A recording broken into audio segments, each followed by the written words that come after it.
Վերջին օրերին, երբ ողջ ազգը սրտատրոփ սպասում է փոքրիկ Տիգրանի մասին որևէ լավ լուրի, երբ փրկարարական աշխատանքներն անցնում են գիշեր-ցերեկ, երբ նույնիսկ մարած հույսերն անգամ դեռ փայլ են պահում մարդկային աչքերում, նոր լուրեր են շրջանառվում այս անգամ էքստրասենսներից։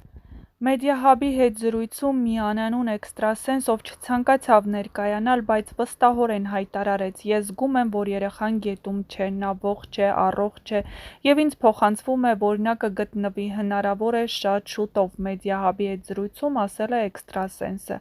Նրա խոսքերը հնչեցին պարզ, առանց ավելորդ դրամատիզմի, բայց միաժամանակ անսահման վստահությամբ։ Նման հայտարարությունները հատկապես այսպիսի ծանր ու հուզական իրավիճակներում երկու տարբեր արձագանք են ստանում։ Մի մասը հույս է ձեռք բերում, կրկին սկսում է հավատալ հրաշքի այն մտայնությամբ, որ անգամ անտեսանելի ուժերը խոսում են փոքրիկի կյանքի օգտին։ Մյուս մասը անվստահորեն է մոտենում նման հայտարարություններին, նշելով, որ էքստրասենսների կանխատեսումները չունեն գիտական հիմք ու որ նման իրավիճակներում միայն փաստերն ու հետաքննությունն են կարևորը։ Բայց ինչով են արդարացվում էքստրասենսների խոսքերը, ինչ կարող են նրանք իրականում անել։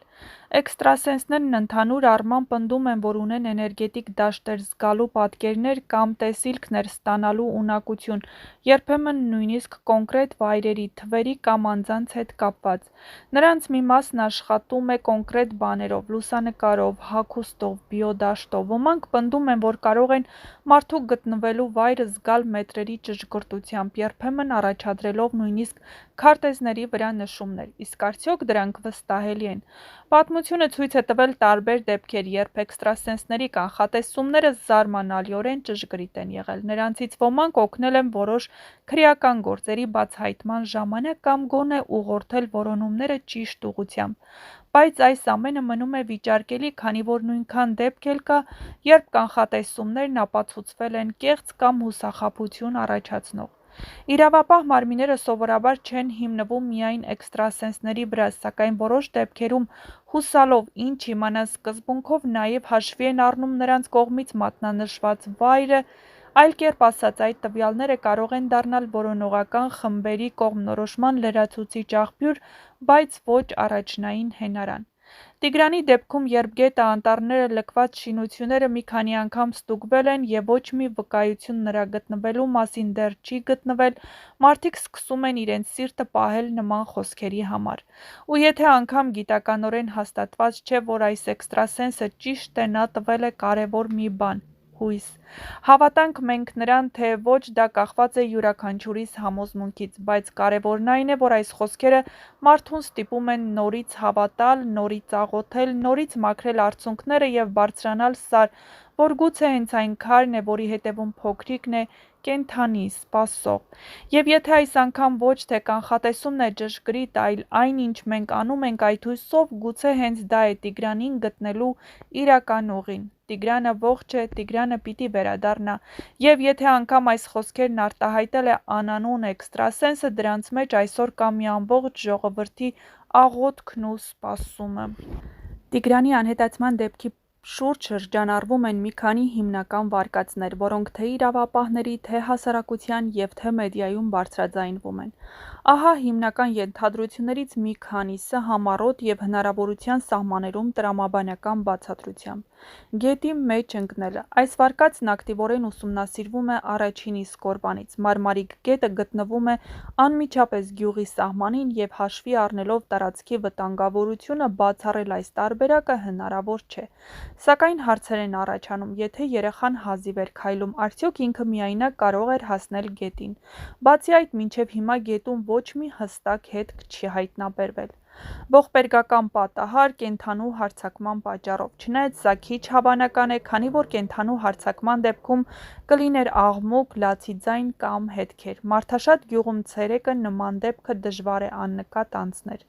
Գողություն կամ առևանգում։ Սա ամենաառեղծվածային վարկածներից մեկն է։ Տարածքը ըստ հարազատների բաց է եղել, հնարավոր էր մոտենալ մեքենայով։ Սակայն չկա որևէ տեսագրություն կամ վկա, ով տեսել է օտար մարդկանց։ Չկա նաև շարժման կամ մուտքի հետք, ինչը դժվարացնում է այս վարկածի ապացուցումը։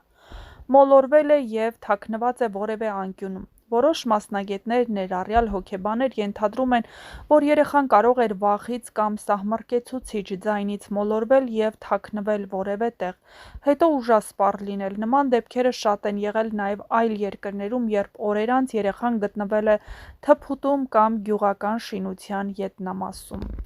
Էքստրասենսների վարկածը ոմանք պնդում են, որ երեխան ողջ է, սակայն գետի տարածքից հեռու, հնարավոր է փակ վայրում։ Նրանք նշում են, որ էմոցիոնալ դաշտը չի փոխանցում մահ կամ ծանր վիճակ։ Նման տեսակետները հուսադրող են, սակայն պահանջում են իրատեսական գործողությունների զուգակցում։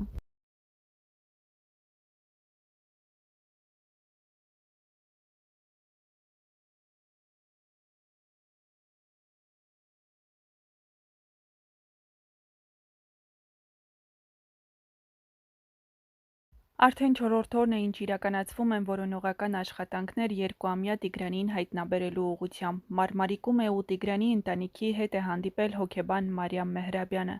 Խոսքեր գտնելը դժվար է, թե ինչ վիճակում է ընտանիքը։ Համացանցում նկատեցի անտանելի ատելության խոսք ծնողների մասին, Մեդիահաբի հետ զրույցում ասել էր նա. Իմ աչքի տեսածն եմ կիսվում, որ դուք այս ընտանիքի մասին չեք կարող նման կարծիք ունենալ։ Ոչ մեկը նման ողբերգություններից պաշտպանված չէ։ Կարևորում եմ այս պահին մեր նեցուկ լինելն ընտանիքին։ Ընտանիքն անտանելի ծանր վիճակում է, ասել է նա։ Նա հանդիպել է ընտանիքի անդամներին, զրուցել, լսել, զգացել նրանց ապրումները։ Առավելագույն ուշադրությամբ նա խոսեց փոքրիկ Տիգրանի 4-ամյա քույրիկի հետ, երեխայի լեզվով, շատ նրբորեն ու զգուշությամբ, փորձելով հասկանալ, ինչ է տեսել, ինչ է հիշում, և այդ խոսակցության արդյունքները որքան էլ ցավոտ ու հուզիչ, միևնույն ժամանակ բացահայտում են ճշմարտությանն ընդառաջ տանող մի նոր պատկեր։ Երեխան պատմել է գրեթե ամեն մանրուք, հիշել է հագուստի գույնը, եղբոր ժպիտը, իրենց խաղը բակում։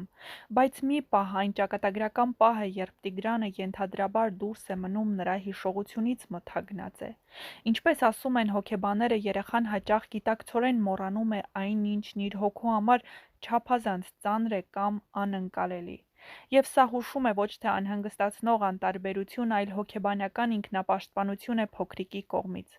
Նա ապրում է կորստի ցավը, բայց դեռ չի կարող անվանում տալ այդ անարդար ցավին։ Նա գիտի, որ բոլորը եկել են Տիգրանին փնտրելու։ Եվ գիտի, որ ընդամենը 2 օրից մայիսի 9-ին իր եղբայրը դառնալու է 2 տարեկան, և նրանք պետք է նշեն այս ծննդյան տարեդարձը։ Մարիամ Մեհրաբյանը հատուկ ընդգծել է, որ այս ընտանիքը համերաշխ է, սիրով լի։ Երկու եղբայր ապրում են նույն հարկի տակ իրենց ընտանիքներով, երեխաները մեծանում են սիրով, փոխադարձ հարգանքով։ Սա այն հազվագյուտ ընտանիքներից է,